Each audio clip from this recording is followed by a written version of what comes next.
Hi there, BookTube. It's Ros. Now, we are just over halfway through Victober, and I thought it would be nice to do a bit of a video about some of the highs and lows of my Victober so far.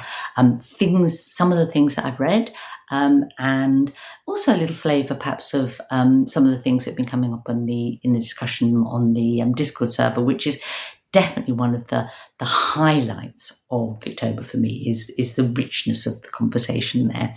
I'm back from Malta, as you can gather, back, in my proper seat for making videos. Not appreciating it being a bit chilly and damp and autumnal here in England, but kind of fits with Victober in my mind. I think I associate Victober with autumn weather and wrapping up a bit warm and reading books indoors. Malta, though, was a great place to be for half of Victober because it was part of the British Empire throughout the Victorian period, and there's lots of sort of odd, Victorian bits and pieces around Malta and Gozo, the islands. So, but let's talk a bit about books. So, one of the kind of great themes in a lot of Victorian literature comes up again and again, I guess, is about the role of women, the position of women,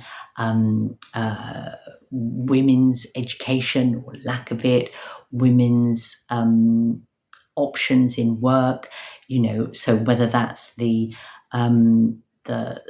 sort of difficulty of the lives of working women, working class women, like if you were working in a factory, or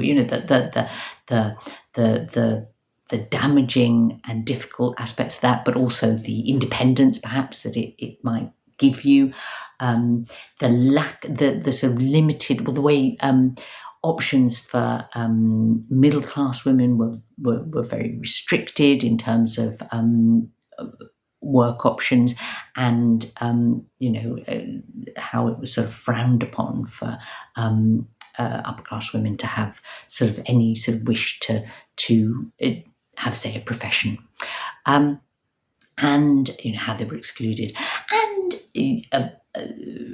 also about sort of the choices or lack of choices for women around their sexual behaviour and around marriage. So, many Victorian books kind of touch on those themes.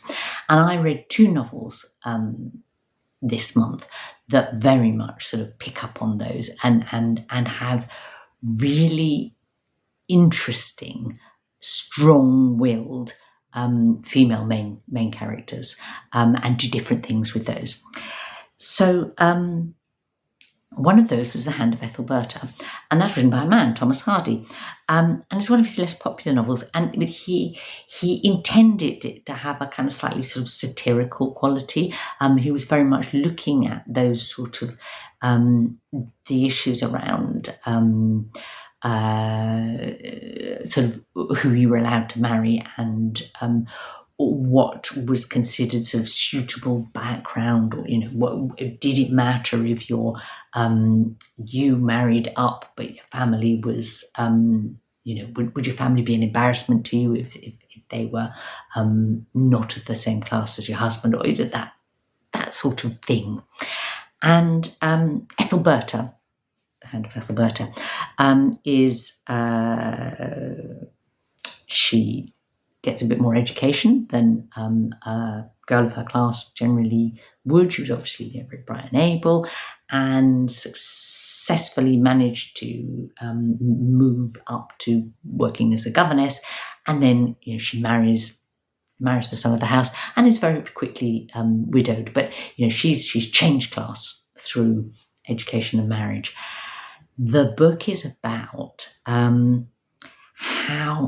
how she uses that, or tries to use that, to support the rest of her family, her parents and her brothers and sisters, to try how she hopes to be able to change their lives through her advantage, but whether she has to keep their existence sort of hidden in order to do that. And and I guess it's about how far will she go in order to achieve to look after her family. What do I think of it as a book? Is it an essential Thomas Hardy to read? No, it isn't, I would say. But it is. I enjoyed it a lot. I liked Ethelberta as a main character, and I found it a really interesting Hardy book to read. The other novel that was sort of has really interesting female main characters was Hester by Margaret Oliphant, which is our group read.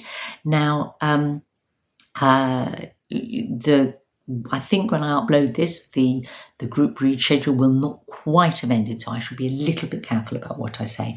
But Hester has two women as its central characters. One who's a teenager or sort of moving into young adulthood, and one is middle-aged and then moving into sort of becoming older. And they are proud and independent-minded and in some ways difficult people. And a lot of the book is about their relationship with each other and how they rub each other up the wrong way, and where that eventually takes them. They're related. It was a book that I read with a lot of pleasure. On the Discord group, there was also a lot of pleasure in reading the book, but a degree of frustration, I think. I mean, I think some people reading it were almost like hoping for a particular book that it wasn't, and then were annoyed with it for not being quite the book that they wanted, or for, say, Hester not being quite the sort of feminist behaving character that they would have liked her to be. It's interesting how what we if we're told we're going to read a book about a woman who runs a bank and her younger relative, you come with a certain set of expectations. I don't know, but I found it very readable. It's the first book I've read by Margaret Oliphant. A little bit repetitive in places, her style, the way she writes things. Sometimes she kind of goes over things, perhaps a bit too much. Probably should have been serialised. Have I found a new favourite author? Well, I would never say that when I've only read one book by someone, but I would suspect possibly not, but I liked it enough to want to read another book by Margaret Oliphant for sure. So, it was definitely a thumbs up from Ros for that one. Each Victober, I do hope to read at least one author that is new to me. There are so many wonderful and interesting Victorian authors out there that aren't so frequently read. And, one of our prompts this year was to read an underrated woman author. But, generally, I'm always trying to pick up a new author or two or three each Victober. And I have successfully done that this year, because obviously Margaret Oliphant was new to me. I read the poetry of Eliza Cook, who was a very popular Victorian poet who's now hardly read. I've made a video, will probably come after this one, about her and her poetry. So, watch out for that if you're interested. I also read a book by Arthur Machen, the Welsh author, and that was, I will come to that. In a minute. Actually, I won't say anything about it now. I'll come to that in a minute. Another thing that I use Victober for is as a happy chance to read more books by authors that are my favourite Victorians. So, an extra Trollope, another Gaskell, another Dickens, if I can.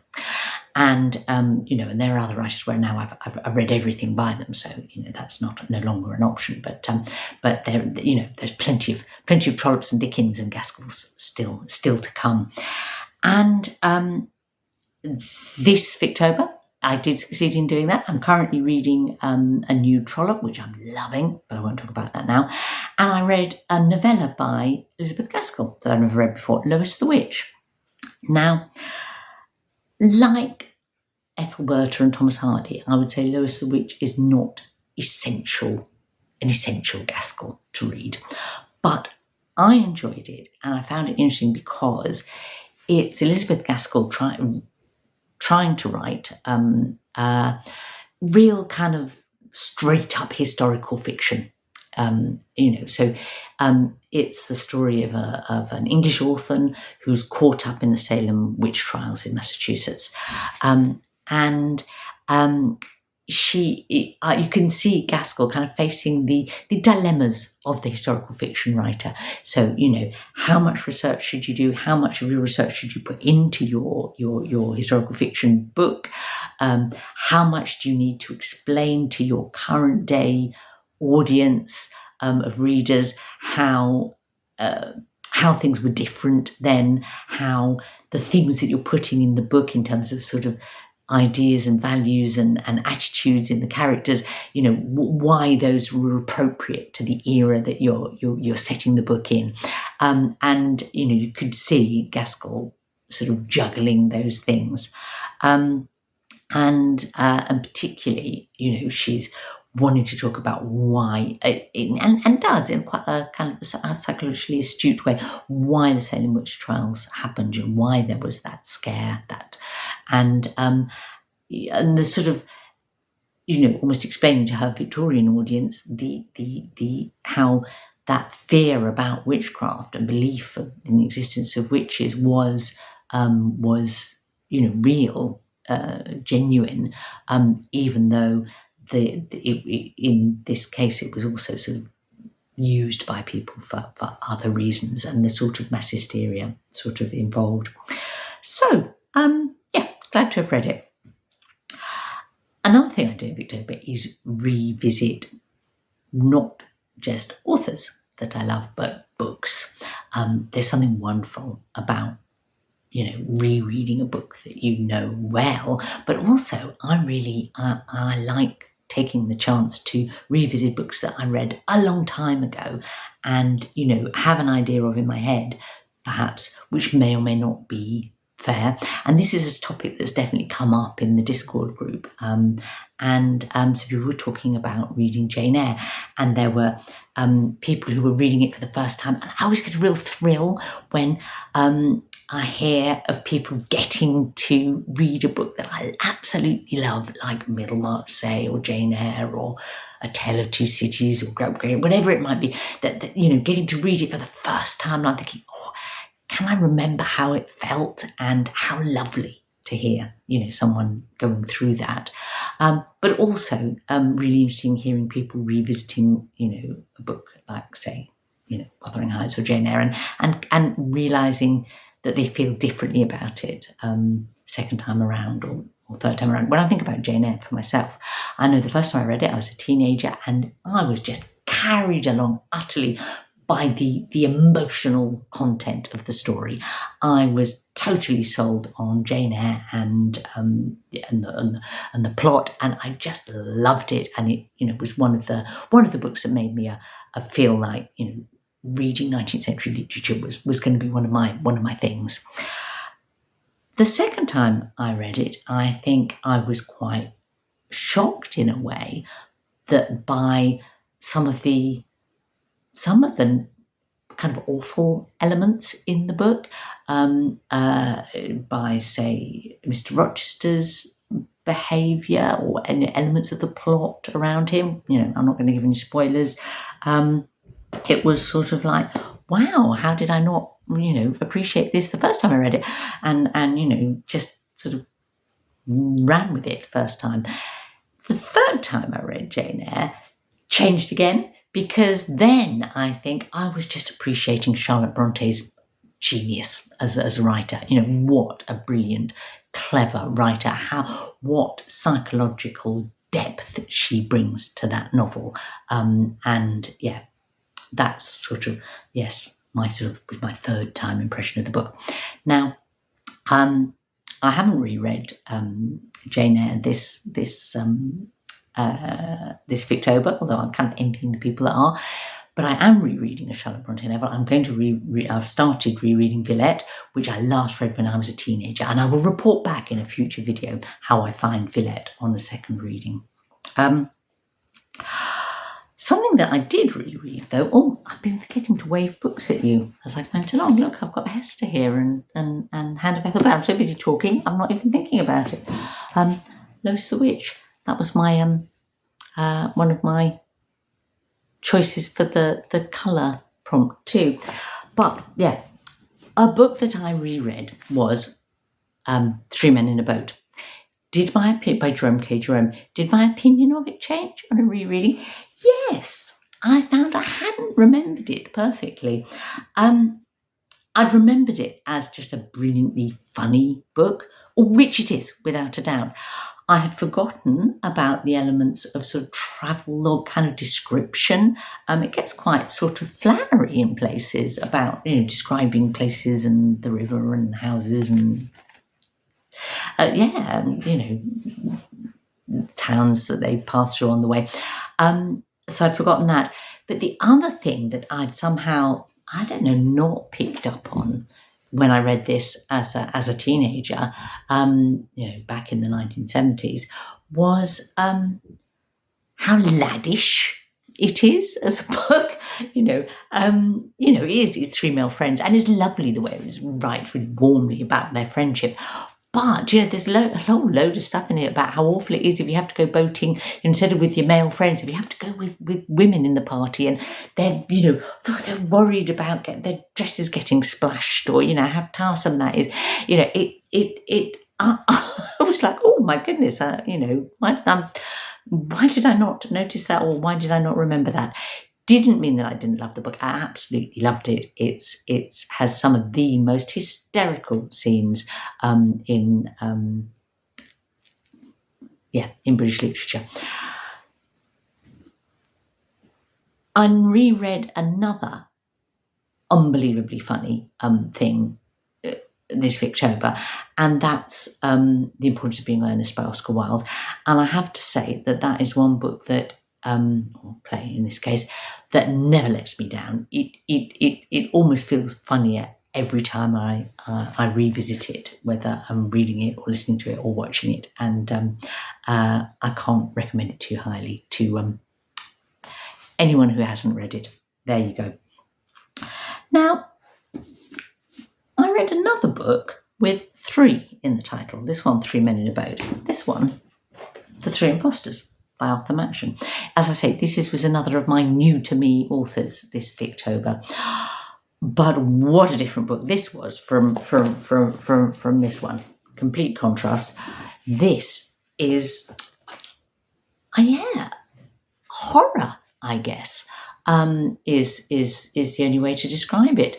I was hoping that it would sort of fulfill the fantasy prompt challenge from Roy. I didn't really feel that it did, because it's more realist in its horror. It's an odd structure as a book. It has a framing story about 2 friends and the three imposters of the title, and the 3 imposters tell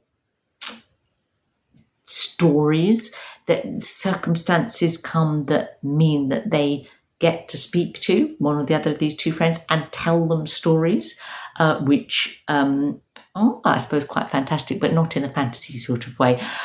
And so it's almost like we get a sequence of sort of odd, adventurous or horror-y sort of stories in a sort of an overall framing story that has quite a horrific ending. So yeah, a bit of a portmanteau book. Didn't 100% work perhaps for me, although I enjoyed lots of the individual stories and I was very struck by the ending.